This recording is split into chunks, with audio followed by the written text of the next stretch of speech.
com a mulher? A tentação. A tentação. Ok? Então começa numa situação, a gente começa, e que está falando? A Bíblia não é simplesmente um jogo de palavra que você joga lá e tem que seguir de uma regra totalmente uniforme, tem que ser assim, não, diferente. E outra, não podemos esquecer que Cristo está como homem. Carne e osso como nós aqui. Ali não tem aquele negócio do tipo, não, ele é filho de Deus, então tem uma diferença. Não, ele tem que vencer como homem, como nós.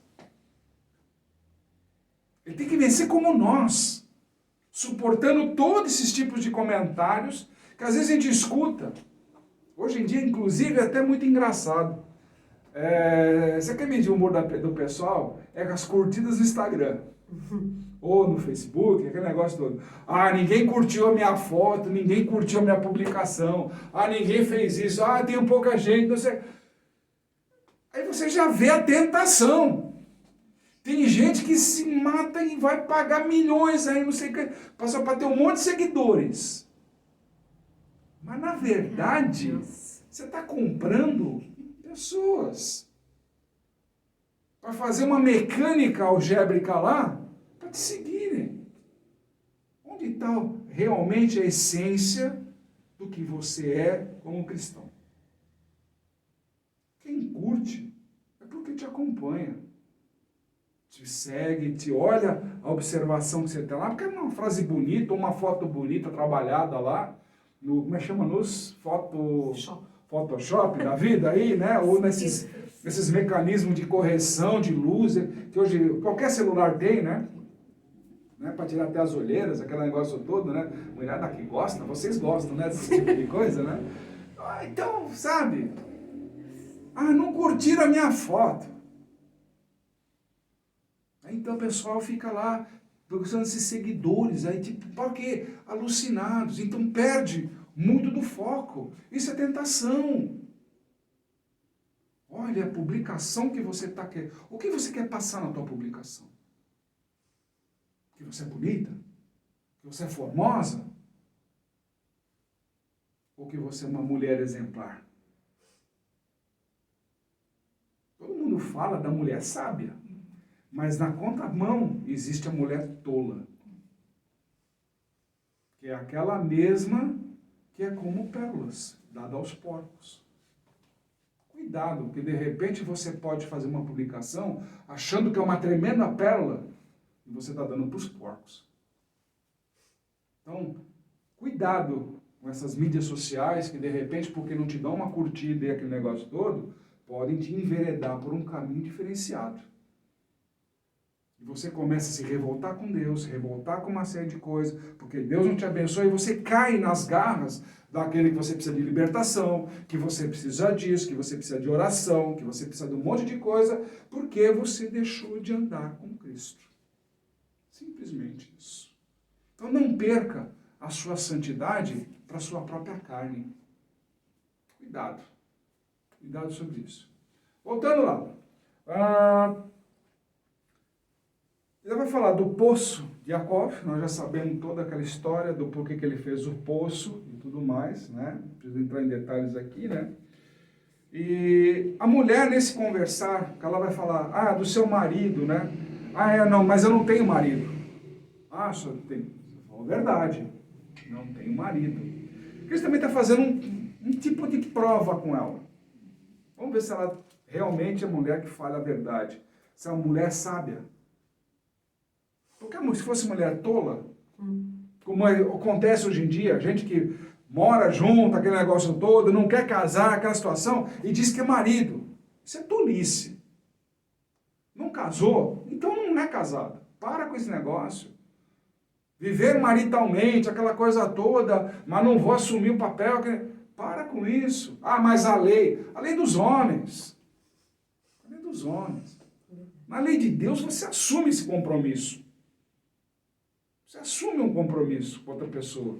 Então, maritalmente, ela vivia maritalmente, mas não era casada. Até nisso, Cristo já coloca aqui esse detalhe que nós vivemos hoje. Já está colocando aqui hoje. Ah, a senhora vive maritalmente, mas não é seu marido, né? Aí ele começa a revelar. Todo profeta tem esse fundo de saber. Como é que ele sabe daquelas coisas? Né? Então, as profecias, quando são verdadeiras, a gente primeiro revela o passado, aonde errou, para corrigir, como Moisés fez aqui, ó. Para corrigir que você não erre mais. E daqui para frente, o que você vai fazer? E isso daí, ela testemunhou. És realmente o Messias. Aquele que há de vir. Espera aí que eu vou chamar o povo. E ela foi fazer isso. A função de discípulo. Chamar o povo para ouvir o seu profeta, o seu ministro. Aquele que realmente ouve a palavra de Deus, permanece. Permanece. Não é sair elogiando, o cara é profeta, o cara é apóstolo, o cara é pastor, o cara é bispo, o cara... Não é nada disso. Isso não traz mérito para ninguém. Isso não traz mérito para ninguém. Ser apóstolo, bispo, pastor, não é desmerecimento, mas simplesmente são funções. São funções organizacionais que o próprio Deus nos deu. Uns apóstolos, outros pastores, outros evangelistas, outros profetas, outros mestres. Cada um dentro do perfil que Deus trabalhou. E nos capacita com esses dons para fazermos aquilo que é necessário. Ok? Então, foi chamar o povo no sentido de, tipo assim, ouçam o que ele tem a dizer. E aí que aconteceu? Uma das coisas que mais acontece hoje em dia. O povo ouviu a mulher? Não. O povo ouviu o que Cristo falou. O que Cristo falou. E o povo reconheceu. Este é o Messias. Este é profeta. Este conhece as coisas. Esse é o enviado de Deus. Ok? Eles ouviram a mulher? Só o chamado. Venha. Venha ouvir o profeta. A função do discípulo é isso. Chame para que venham escutar a voz de Deus através do seu ministro. Isso é uma das coisas que eu não preciso simplesmente ser obreiro, ser diácono, ser nada. Qualquer pessoa de qualquer congregação, o cara começou hoje. De repente chegar lá, nossa, me encantei com esse ministro e tudo mais. Fale para as pessoas, vão lá. Seja um discípulo de Cristo. Eu ouvi Cristo na voz dele. Eu ouvi Cristo na voz dele. E vá lá. Frequente aquele lugar. É um lugar legal. Mas o que acontece hoje em dia na igreja? Não, eu vou porque ela é minha amiga. Ou porque ele é meu amigo. E eu vou para a igreja não porque o pastor está dizendo alguma coisa lá em cima. Não, por causa da minha amizade. Tem muita coisa disso. Então eu vou fazer parte do grupo de louvor. Eu vou fazer parte do grupo de jovens. Eu vou fazer parte do grupo de alguma coisa. Então se busca muito isso, as conexões de amizade. E não criar a verdadeira congregação e sociedade cristã. Nesse sentido. Então, tipo, aquele negócio, um puxa o outro. Você é meu amigo, me acompanhe, vem comigo. Aquele negócio, então, depois você quer, fui eu que te trouxe para a igreja. Não, por exemplo, ninguém me levou para a igreja, eu fui sozinho. Eu fui sozinho, porque quis. Acabou. E tá aí, minha estrada está toda montada. Todo mundo que me conhece sabe do meu compromisso com Cristo. Pronto. Não precisou ninguém me puxar e me arrumar. Foi meu amigo que me puxou para cá ou puxou para lá. Tive muitos amigos que me levaram para vários lugares. Amigos, ministros que criticaram. Uma placa criticaram, a outra placa criticaram. Eu aprendi a falar, não critico ninguém. Porque eu seria pior que eles. Me localizaria pior do que eles. Então não tem que ficar criticando placa de ninguém. Cada um tem a sua. Porque cada um tem o desígnio que Deus deu para essa pessoa. Como ela vai edificar o seu lugar, é um problema dela com Deus, não comigo. Precisa da minha ajuda? Sempre estendi a mão. Nunca neguei nenhum ministro de ajudá-lo, de construir o seu local, o seu momento ali com Cristo, de ajudar a sua congregação. Nunca me escondi, pelo contrário. Sempre quando me chamaram, me coloquei presente. Por quê? É o que Deus me colocou para fazer. É a mesma coisa que, se a gente analisar, toda a congregação daquela região de Samaria, que era contra os judeus, está ouvindo o judeu. E como o próprio Cristo fala, a salvação vem de onde? Do judeu. Ele falou por acaso dos judeus? Não. Do judeu. Só isso. No singular, não no plural. Cristo é judeu. A salvação vem dele. A salvação vem dele. Por quê? O próprio pessoal dele, que recusou ele, que rejeitou ele, está preocupado com o quê? Com dogmas da igreja, do sacerdócio. Por que ele está fazendo discípulos? Por que isso? Por que aquilo? Então eles estão preocupados. Cara, ele está começando a formar um grupo de pessoas que está roubando a gente. Ele vai lá no templo e destrói os cambistas. O ganha-pão dos ministros. Ok? Começa por aí. Você quer ver ministro nervoso, mexe no bolso dele. Aí acaba a santidade, acaba a paz, acaba tudo. Mexe no bolso, para tu ver o que acontece. E aí que a gente sempre pergunta, e onde fica Deus proverá? Isso que muito pede é saquetel furado. Toma cuidado com relação a isso. Ok? Então vamos lá. Então como ele vem nessa revelação messiânica, né? Então a gente vem no sentido de ouvir a mensagem, ok? De Deus, talvez dar uma palavra correta, direta, como está falando, como João faz. Eu amo o livro de João por causa disso. Ele fala de uma forma incisiva. Não é para todo mundo também, não.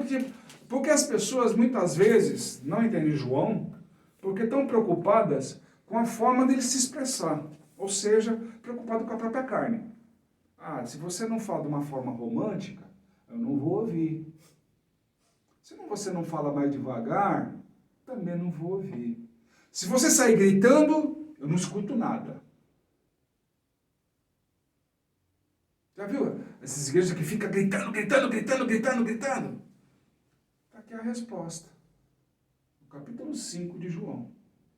Lá perto do final. O que acontece? Quando as pessoas não creem que o ministro traz a palavra de Deus, elas não ouvem. Elas não ouvem. Por quê? Pergunta para elas, logo depois do culto, qual foi a palavra?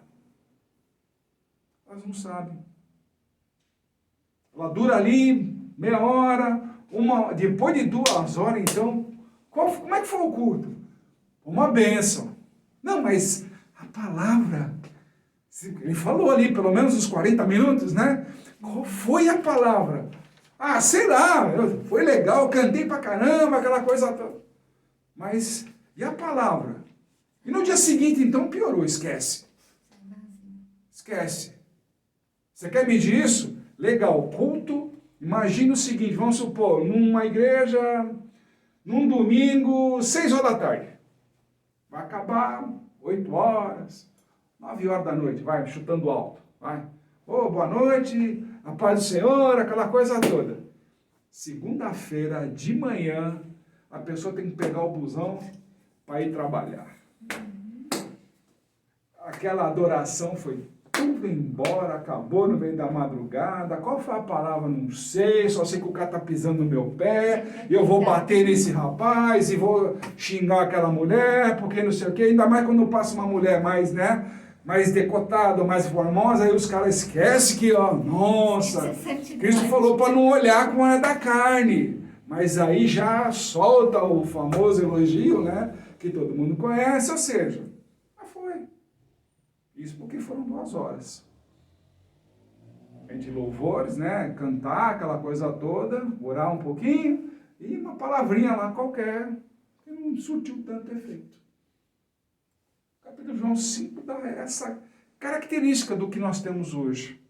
Pessoas esquecem a palavra de Deus, porque mesmo o ministro aqui da nossa paróquia, o pastor da nossa igreja, aquela coisa toda, as pessoas não estão confiando mais. Não estão confiando. Porque uma das coisas que mais o meu ouvido ouve, infelizmente, quando se fala de ministro, se fala o quê? Os pedidos de dinheiro. Somos desesperados por dinheiro. É o rótulo que o mundo colocou para nós. Falou que é pastor, que é bispo, que é apóstolo. Olha os pedintes aí de dinheiro. Aí, ó. Os caras não querem nem conversar com a gente. As pessoas muitas vezes falam assim, já vem pedir dinheiro. É assim. Nós estamos sendo taxados, subtaxados inclusive, até pior que político. É isso. Se não for o cara da congregação ali, que já conhece a gente, sabe da CDA de trabalho que a gente faz, aquela coisa toda, se for pessoas realmente aí que ainda, ou mesmo de outras igrejas, que sabem dessa dificuldade, olham pra gente e falam assim, lá vem eu pedir de dinheiro também, de outra igreja. Começa assim, a rotular a gente. Não querem, às vezes, nem falar com a gente. E Deus tem uma revelação, uma palavra para dar para aquela pessoa, pelo aquele momento que ela está passando, e não querem ouvir. Porque o que elas olham para a gente é como pedinte de dinheiro. Por causa da má fama de alguns implantados, esses que não têm Deus no coração, não tem nenhum batismo com o Espírito Santo, não tem nada, só ficam pedindo dinheiro. Por quê? Tem que satisfazer a própria carne. Por isso que eles fazem culto da riqueza, da glória, isso, daquilo. Por quê? Eles querem incutir o mundo no povo. O próprio Deus ensina. Não são as riquezas deste mundo que vão passar para a vida eterna. Não são essas as riquezas. Porque que ele mesmo fala, nessa parte que logo ele vem em seguida, onde os discípulos vão oferecer comida para ele. Ele fala, não estou com fome. Não estou com fome. Ou seja, não é questão do alimento carnal que ele não precisa. Pelo contrário, a gente precisa. Nós somos em carne. Mas ele é filho de Deus. Não se esqueça que ele está em carne. Ele está como nós. Ele também precisa se alimentar. Mas o que ele quer ensinar para as pessoas, para os discípulos dele? E tipo, eu preciso do alimento. Mas agora, olha essa obra que eu estou fazendo em Samaria. Isso é mais importante agora. E vocês têm que me ajudar nesse sentido. De olhar essas pessoas, ver o que está faltando para elas, aquelas que estão dispersas, tenta chamar para dentro, tipo, de prestar atenção no que a gente está falando aqui. Elas ouvirem a palavra de Deus e serem tocadas. Porque ele logo dá em seguida os exemplos da colheita. Aquele que planta e o que ceifa. Então o que eles estão falando aqui? Que justamente o quê? Semear e ceifar são frutos na eternidade. Então esse trabalho de plantar, olha, venham lá, depois vamos colher, olha, o cara se converteu, isso, aquilo, isso são os nossos frutos. Aonde? Aqui? Não, lá na eternidade. Quer criar realmente riquezas na eternidade? Planta e ajuda a ceifar. Ou ajuda a plantar e ajuda a ceifar também. Esse é o melhor caminho, fazendo o quê? Tragam para ouvir a palavra de Deus. Ou seja, ele já pegou Samaria ali, já pegou o grupo de ouvintes de Samaria. Sozinho já tinha feito isso junto com a mulher. Imagina chegando todos os discípulos e fazendo tudo isso em harmonia. A quantidade de pessoas que foram realmente convertidas nesse tempo. E era uma região totalmente adversa com o judeu. Olha só a diferença. E agora se torna ouvinte do judeu. E começa a entender que o reino de Deus está no meio deles. como Cristo sempre falava. O reino de Deus é chegado a vós. E Ele coloca isso para a gente, de uma forma incisiva. Então, esse ensinamento do discipulado é do tipo, não tem que se me preocupar em ficar agradando o ministro. Tem que se preocupar em fazer o seguinte, olha o que está acontecendo ao redor. Quem são os dispersos? Quais são as ovelhas que estão se perdendo? Chama para dentro do rebanho. Para que todos ouçam a palavra de Deus. Ah, mas eu vou conversar ali que eu tenho um assunto que acabei de receber a mensagem no WhatsApp, no meio do culto. Aí chega com a amiga do lado, ou amigo do lado, e olha, o time de coração acabou de fazer um gol. E o cara está pregando lá em cima. Ou então, deixa eu olhar aqui no meu celular, como é que está meu batom. Como é que está a minha, né? Vou tirar uma selfie dentro da igreja. E a palavra de Deus? Eu sempre recomendaria, que toda igreja, tem celular? Desliga. Ah, mas o aplicativo da Bíblia está no celular. Meu, usa a Bíblia de papel. Volta para o jeito antigo. Que lá você rabisca, você olhar as minhas Bíblias, então, tá tudo rabiscado, tudo riscado. Tô nem aí para o negócio, Bíblia se compra. Mas o aplicativo fica lá, o aplicativo vai realmente chamar, vai desatender aquilo que você precisa. Não vai facilitar. E hoje, você chegar no índice lá, você, clica aqui, faça uma... Agora, qual é a intimidade que você tem com um pedaço de papel? Ah, tem que ficar esfolhando lá, minha mão e não sei o quê. Mas você está fazendo intimidade, você está apalpando. É bem diferente do que você só economizar tempo. Você não tem tempo para Deus, por acaso? Você quer ser o mais rápido, se a pregação ainda não está nem pronta. E aquele que tem livro de papel? Você não vai esperar ele abrir naquela página? Você não ama seu semelhante? Ou o seu egoísmo é muito maior? Do tipo, já está aqui, já achei. Porque o celular ou o tablet na igreja, se não estiver sendo usado de forma racional, você age com ele de forma emocional. Isso é fato. Tocou, vibrou, faz alguma coisa, já acabou a atenção no culto. Ou seja, aquelas 2 horas que se prega, né? De tipo, olha, fui adorar a Deus. Um toque de celular, uma vibração de celular, acabou. Acabou. Acabou. Acabou. Então não critiquem a gente quando a gente fala aqui de Shabat, porque verdadeiramente as 25 horas que a gente tem pela frente, até o próximo pôr do sol, não é simplesmente fazer pregação, é ensinamento. Tem coisas que a gente faz durante o dia, a gente medita na palavra que a gente recebe. Hoje mesmo, essa palavra que está vindo aqui para todo mundo, mas todo mundo amanhã está meditando. Ah, mas vão esquecer. Não, meio difícil porque está aqui, fica tudo anotado por todo mundo. Ele está presente. Então sabe aonde ir, sabe o que vai ter que ler, sabe o que vai ter que corresponder, porque isso vai responder para a semana toda. Por isso que as perguntas são mandadas durante a semana para a gente. Para buscando entendimento. Primeiro fato. Não para saber que sabe mais do que eu ou menos do que eu. Eu sou um aprendiz ainda. Mesmo com tantos anos de estrada, eu não me considero aprendiz. Ah, onde você estudou? Que já me perguntaram várias vezes isso daí. Eu já sou formado em escola rabínica, estudei em escola rabínica, estudei em escola evangélica, estudei em escola católica. Eu fiz cursos, assim, muitos cursos para tudo quanto é lado. Realmente me envolvi em cada situação que eu presenciei na minha vida inteira. Então hoje, digamos assim, tenho um conhecimento teórico da coisa e prático. A prática me veio a partir do momento que eu caí para dentro da Bíblia. Eu me converti nesse tempo inteiro. E depois dentro da consagração, a responsabilidade que Deus me deu, primeiro como pastor e depois como apóstolo, triplicaram ainda mais. Porque eu tenho uma obrigação de trazer um bom entendimento para as pessoas, sem levar vantagem em momento nenhum. Como eu já escutei. Tem gente que vai visitar pessoas, né?